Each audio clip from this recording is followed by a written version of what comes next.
VN education के एक और वीडियो में आपका स्वागत है दोस्तों। वीकेंड एनालिसिस की बात करेंगे। आज हम वीकेंड हो चुका है। निफ्टी बैंक निफ्टी धराशायी होकर के गिर के बंद हुई है। बैंक निफ्टी वैसे फ्लैट बंद हुई है, निफ्टी थोड़ी ज़्यादा माइनस में बंद हुई है। मार्केट ऑल टाइम हाई के नज़दीक रेजिस्टेंस फेस कर रहा है और सभी के मन में एक सवाल है कि क्या मार्केट यहाँ से और चलेगा या इधर से हमें एक करेक्शन देखने मिलेगा मार्केट में, छोटा सा ही सही। Everyone is confuse. तो जानते हैं जरा कि ये कंफ्यूजन का रीजन क्या है। दोस्तों, कंफ्यूजन का रीजन ये है, अगर आप चार्ट्स पे देखेंगे, जो कि थोड़ी देर में मैं आपको बताऊंगा, चार्ट्स पे देखेंगे तो बैंक निफ्टी जो है वो अपने वीकली 5 सिंपल मूविंग एवरेज के नीचे क्लोज हो चुका है, जो कि एक अच्छी साइन नहीं है। ठहरिए, लेकिन घबराने की बात नहीं है, क्योंकि निफ्टी जो है वो अभी भी अपने 5 SMA वीकली मूविंग एवरेज के ऊपर ट्रेड कर रहा है। सो अल्टीमेटली दोनों मिक्स सिग्नल दे रहे हैं। निफ्टी में अभी भी स्ट्रेंथ दिख रही है, निफ्टी कहीं पे भी उसका चार्ट खराब नहीं हुआ है वीकली टाइम फ्रेम पे, वो यही दिखा रहा है कि वो ऊपर जाने के लिए तैयार है। लेकिन बैंक निफ्टी जो है वो निफ्टी को ऊपर नहीं जाने दे रहा।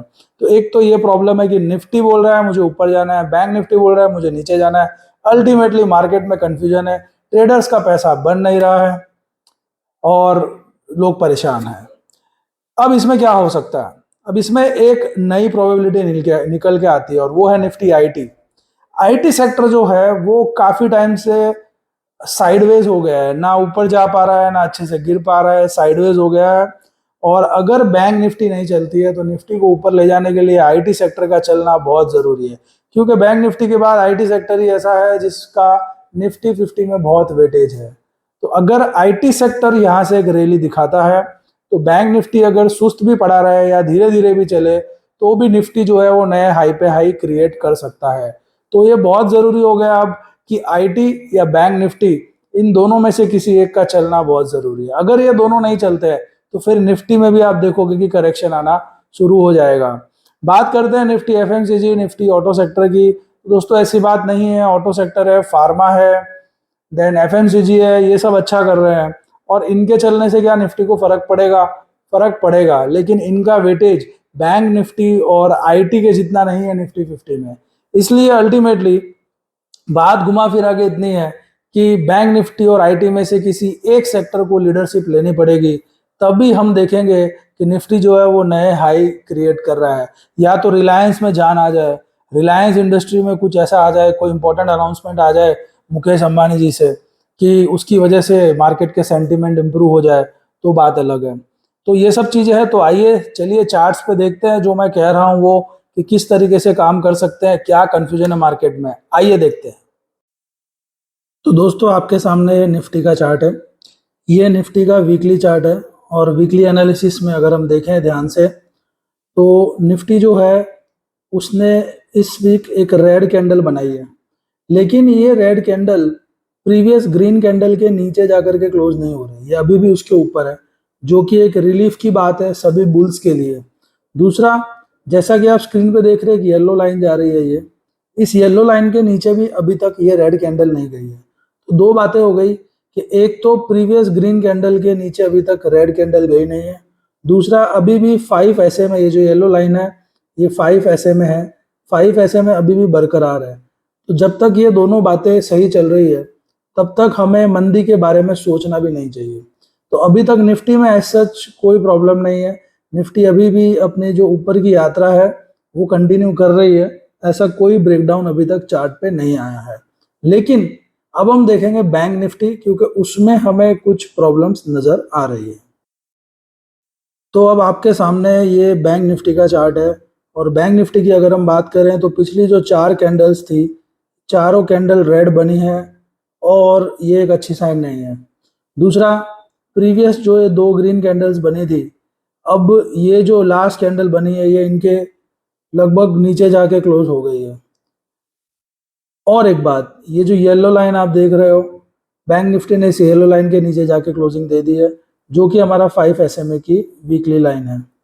सो अल्टीमेटली बैंक निफ्टी का अगर हम चार्ट देखें तो ऐसा लग रहा है कि यहाँ से एक करेक्शन दे सकता है ये, और करेक्शन कहाँ तक जा सकता है? अगर बैंक निफ्टी यहाँ से करेक्ट होती है तो मिडल बैंड तक जाने की तो ट्राई मिनिमम होगी, मिनिमम, जो कि अगर आप यहाँ पे देखें तो 42,119 का लेवल है।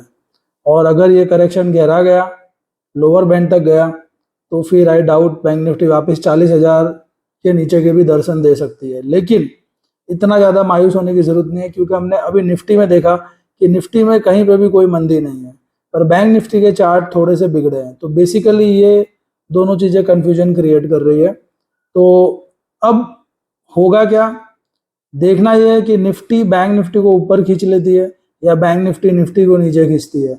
सिचुएशन कॉम्प्लेक्स है, कोई भी पोजीशन बनाने के पहले ट्रेडर्स को बहुत सोचना पड़ेगा। दूसरे और भी कई सेक्टर्स है जो मार्केट को सपोर्ट कर सकते हैं, वो देखते हैं। अगले सेक्टर की अगर मैं बात करूं तो वो है निफ्टी आईटी। और दोस्तों ये सेक्टर बहुत बहुत इंपॉर्टेंट है। क्यों इंपॉर्टेंट है हम वो डिस्कस करते हैं ये सेक्टर। क्योंकि निफ्टी बैंक, अगर हम निफ्टी 50 की बात करें, निफ्टी 50 की बात करें तो निफ्टी 50 में सबसे ज़्यादा वेटेज जो है वो बैंक निफ्टी का है। और बैंक निफ्टी के बाद अगर और किसी स्टॉक और किसी सेक्टर का सबसे ज़्यादा वेटेज है तो वो आईटी सेक्टर का है। इसलिए अगर IT sector support they they market को तो इजीली हम बोल सकते हैं कि निफ्टी जो है वो नया हाई क्रिएट करके उसके ऊपर ट्रेड भी कर सकती है। सो मेरा कहना यहाँ पे ये है कि बैंक निफ्टी एंड आईटी, ये दो में से किसी एक सेक्टर को तो चलना पड़ेगा, अदरवाइज निफ्टी के लिए चलना मुश्किल है। और अगर हम आईटी के चार्ट्स देखें तो जैसा कि हमने देखा था कि आईटी सेक्टर काफ़ी टाइम से बहुत बढ़िया चल रहा था, लेकिन ये जो एक रेड कैंडल बनी, ये रेड कैंडल से एक ब्रेकडाउन आया। एक तो ये ट्रेंड लाइन भी टूटी, दूसरा ये येलो लाइन के नीचे जाके क्लोज हो गया। तो आईटी सेक्टर के लिए ये थोड़ा एक प्रॉब्लमेटिक सिचुएशन थी। यहाँ पे इसने आईटी सेक्टर का चार्ट बिगाड़ दिया था।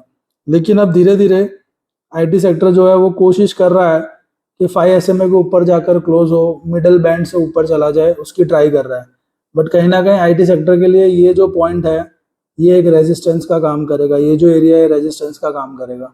तो आईटी सेक्टर को पहले तो इससे ऊपर जाना पड़ेगा, उसके बाद ही कुछ बात होगी। लेकिन आईटी सेक्टर पूरी कोशिश कर सकता है कि इस एरिया को टेस्ट करने के लिए जाए, ये जो रेजिस्टेंस है इसको टेस्ट करने के लिए जाए। तो मार्केट जो है वो बहुत ही कंफ्यूजिंग है and it is not an easy market to trade. तो आप कोई भी पोजीशन लेते हैं तो सोच समझ के लीजिएगा, मेक और ब्रेक लेवल पे मार्केट खड़ा है। Thank you very much.